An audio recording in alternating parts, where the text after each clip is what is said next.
Iya, baik, kita akan memasuki hari ini Kejadian pasal 49 ya. Kemarin kita sudah membaca sampai di Yakub mati ya.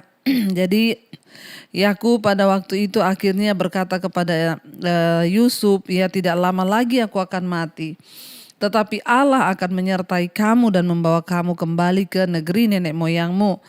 Ya, dan sekarang aku memberikan kepadamu, ya, dia meninggalkan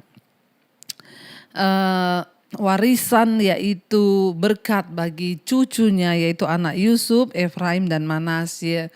Dan kita tahu ya, Efraim mendapatkan hak kesulungan dan Manasye tidak. Itu semua hanya karena kedaulatan Tuhan. Dan kita lanjut sekarang Kejadian pasal 49. Perkataan Yakub yang penghabisan kepada anak-anaknya. Ayat yang pertama pasal 49. Kemudian Yakub memanggil anak-anaknya dan berkata, datanglah berkumpul supaya kuberitahukan kepadamu apa yang akan kamu alami di kemudian hari.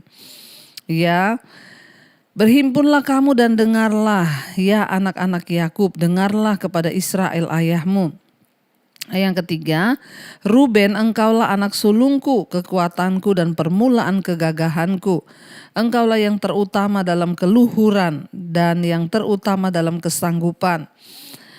Ayat yang ketiga di sana dikatakan, engkau yang membual sebagai air, tidak lagi engkau yang terutama. Sebab engkau telah menaiki tempat tidur ayahmu. Waktu itu engkau telah melanggar kesuciannya. Dia telah menaiki petiduranku. Ya, jadi kita melihat di sini Yakub dia memberkati semua anak-anak lelakinya, lalu membuat prediksi mengenai masa depan mereka masing-masing. Dan cara hidup anak-anaknya itu juga memainkan peranan penting di dalam pemberkatan serta nubuat oleh Yakub. Masa lalu kita juga akan mempengaruhi kita, saudara, dan juga berkat-berkat kita yang akan kita terima. Ya, tindakan kita hari ini akan menjadi bagian dari nanti masa lalu kita, dan itu juga akan mempengaruhi masa depan kita. Kita melihat di sini bahwa tindakan apa yang harus kita lakukan, karena itu berhati-hati dalam segala tindakan kita supaya itu tidak akan mempengaruhi masa depan kita. Kita melihat di sini, anak sulungnya yang seharusnya menerima warisan ganda, tetapi kita melihat Ruben telah kehilangan hak istimewa itu karena apa? Ya, dia pernah mencemarkan tempat tidur ayahnya. Ya, karena dia tidak mau diatur dan tidak dapat dipercaya, terutama pada masa mudanya. Dia menaiki tempat tidur ayahnya dan dia tidur dengan gundik ayahnya. Ya, Yakub dapat memberikan berkat kesulungan kepada seorang anak yang bersifat begitu tercela, dia tidak bisa memberikan itu, saudara. Dan kita melihat di sini Yakub berkata, dulu memang engkaulah yang terutama, engkaulah yang dalam kesanggupan, engkau yang membual sebagai air yang tidak lagi.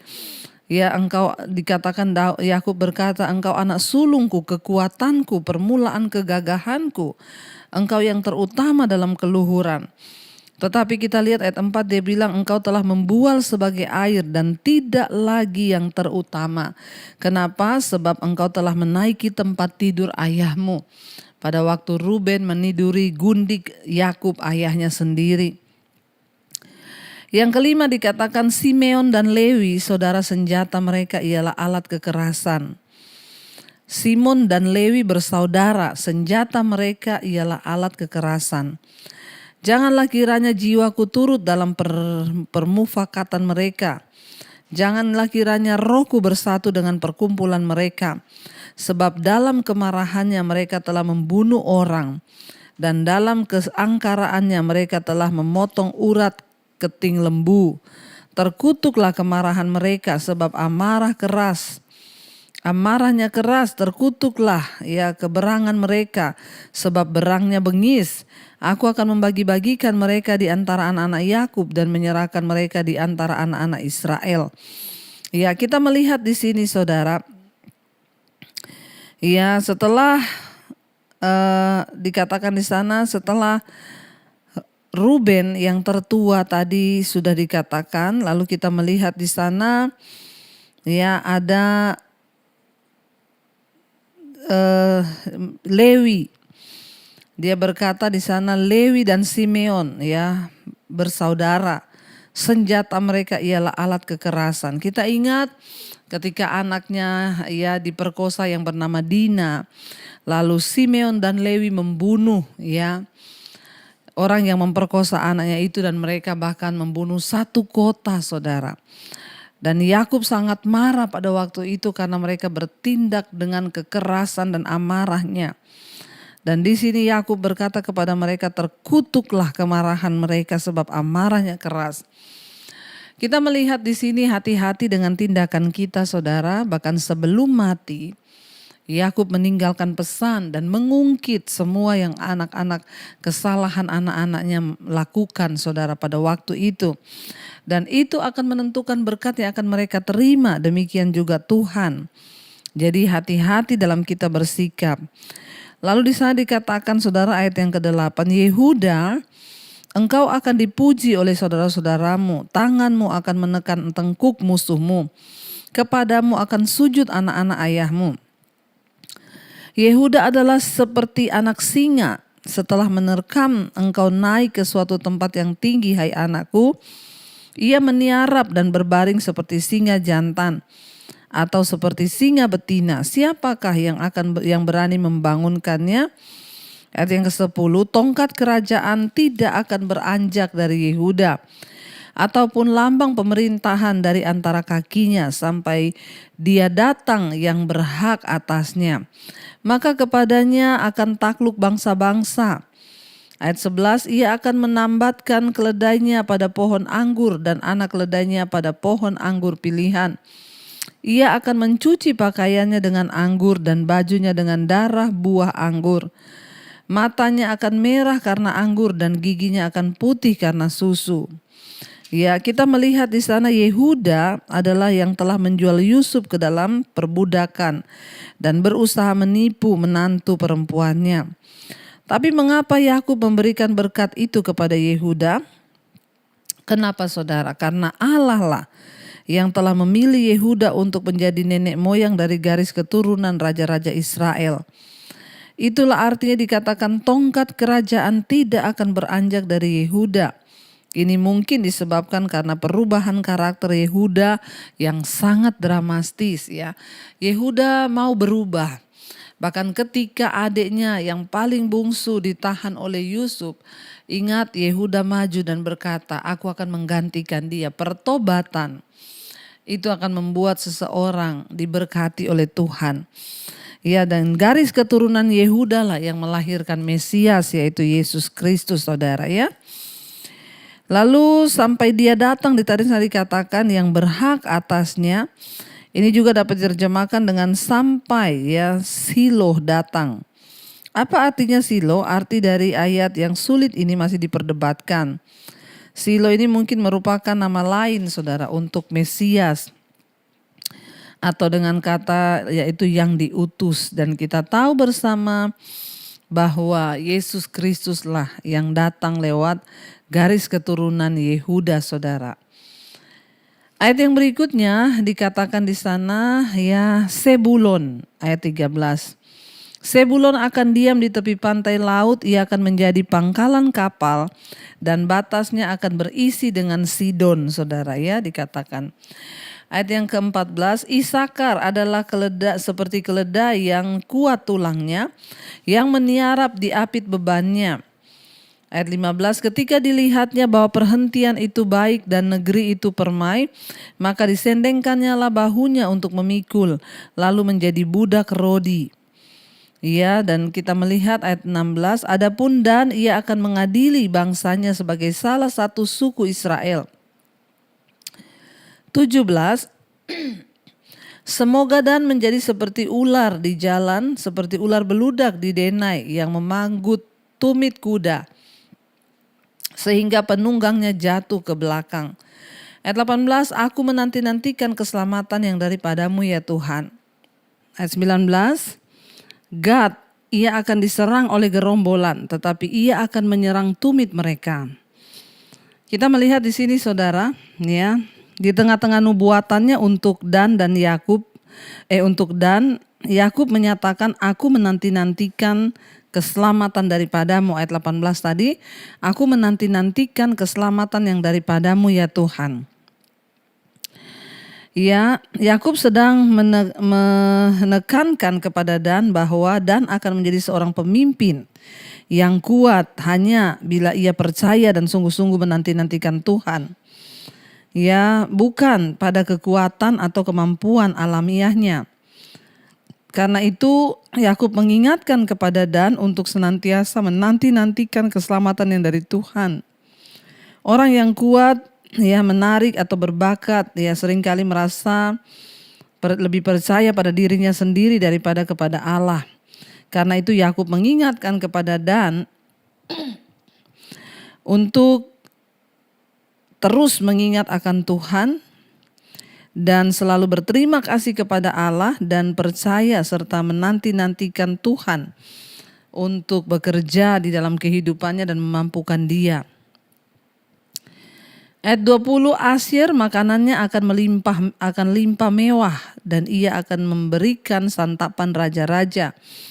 21, Naftali adalah seperti rusa betina yang terlepas, ia akan melahirkan anak-anak indah. Jadi ini 12 suku Israel ya, anak-anaknya saudara. Lalu Naftali, suku Naftali adalah seperti rusa betina dikatakan, ya, yang akan melahirkan anak-anak yang indah. 22, Yusuf adalah seperti pohon buah-buahan yang muda. Pohon buah-buahan yang muda pada mata air, dahan-dahannya naik mengatasi tembok. 23, walaupun pemanah-pemanah telah mengusiknya, memanahnya dan menyerbunya, namun panahnya tetap kokoh dan lengan tangannya tinggal liat. Oleh pertolongan yang maha kuat, pelindung Yakub, oleh sebab gembalanya gunung batu Israel. 25, oleh Allah ayahmu yang akan menolong engkau dan oleh Allah yang maha kuasa yang akan memberkati engkau dengan berkat dari langit di atas, dengan berkat samudra raya yang letaknya di bawah dan dengan berkat buah dada dan kandungan. 26, berkat ayahmu melebihi berkat gunung-gunung yang sejak dahulu, yakni yang paling sedap di bukit-bukit yang berabad-abad. Semuanya itu akan turun ke atas kepala Yusuf, ke atas batu kepala orang yang teristimewa di antara saudara-saudaranya. 27, Benyamin adalah seperti serigala yang menerkam pada waktu pagi, ia memakan mangsanya, dan pada waktu petang ia membagi-bagi rampasannya. 28, itulah semuanya suku Israel, 12 jumlahnya. Dan itulah yang dikatakan ayahnya kepada mereka ketika ia memberkati mereka. Tiap-tiap orang diberkatinya dengan berkat yang diuntukkan kepada mereka masing-masing. Saudara, kita melihat akhirnya Yakub memberikan berkat kepada anak-anaknya. Yang kita tahu Yusuf akan memiliki beberapa keturunan yang heroik dan antara lain adalah keturunan Yusuf itu Yosua yang memimpin bangsa Israel untuk masuk ke tanah perjanjian. Juga ada Deborah, Gideon, Yefta, ya. Itu adalah garis keturunan Yusuf. Dan kita melihat ya bahwa ayat-ayat ini ya merayakan masa Allah menyelamatkan Yusuf ketika musuh-musuhnya menyerang dia begitu sering ya. Kita sendiri sekadang-kadang lupa saudara bahwa Tuhanlah yang mampu menolong kita. Di mana dikatakan Yakub bilang Yusuf itu ya walaupun pemanah-pemanah telah mengusiknya, memanahnya dan menyerbunya, namun panahnya tetap kokoh dan lengannya tetap kuat, ya lihat. Kenapa? Karena Allah, dia bilang, yang melindungi engkau, Allah ayahmu, ya Allah Abraham, Ishak dan Yakub. Sehingga Yusuf dapat mendekatkan diri kepada Allah ketika penderitaannya memuncak saat dia dipenjara, saat dia mengalami banyak badai dalam hidupnya. Dia tetap bersandar kepada Allah dan terus berharap bahwa Tuhan akan menyelamatkan dia. Biarlah kita juga memiliki iman yang sama ya untuk terus berharap kepada Tuhan dan terus mempercayai Tuhan. Saudara, demikian sepertinya kedua belas suku Israel Tuhan memberikan berkat. Kita juga percaya bahwa ada berkat Tuhan yang disediakan bagi hidup kita supaya kita semua sungguh-sungguh hidup sungguh-sungguh di hadapan Tuhan. Dan apa yang kita tabur itu yang akan kita tuai. Biarlah kita terus memberi diri kepada Tuhan untuk boleh dipakai menjadi alatnya. Mari kita renungkan firman ini, kita tundukkan kepala. Terima kasih Bapa, kami mengucap syukur buat hari ini Tuhan Engkau mengingatkan kami. Untuk kami sungguh-sungguh berserah dan berharap hanya kepada Tuhan dalam segala keadaan. Kami percaya seperti yang Engkau memberkati Abraham, Ishak dan Yakub dan seluruh keturunan mereka, Engkau juga memberkati setiap kami. Karena itu ajar kami hidup menurut jalan-jalan-Mu, supaya berkat-berkat Tuhan juga mengalir atas hidup kami dan keturunan kami, Tuhan. Terima kasih Bapa, kami membuka hati dan tangan kami untuk menerima berkat Tuhan. Diberkatilah Engkau dalam hidupmu, diberkati rumah tanggamu, diberkati pekerjaanmu, diberkati kesehatanmu, diberkati keuanganmu, dan Engkau akan menjadi berkat bagi banyak orang. Terimalah kiranya berkat dari Allah Bapa, cinta kasih Tuhan Yesus Kristus, bahkan penyertaan Allah Roh Kudus menyertai hidupmu mulai hari ini, bahkan sampai kali yang kedua Tuhan Yesus datang menjemput kita semua. Nama kita semua tercatat dalam kitab kehidupan. Dalam nama Tuhan Yesus yang percaya diberkati, katakan bersama, amin, amin, amin. Tuhan Yesus memberkati, shalom dan iman.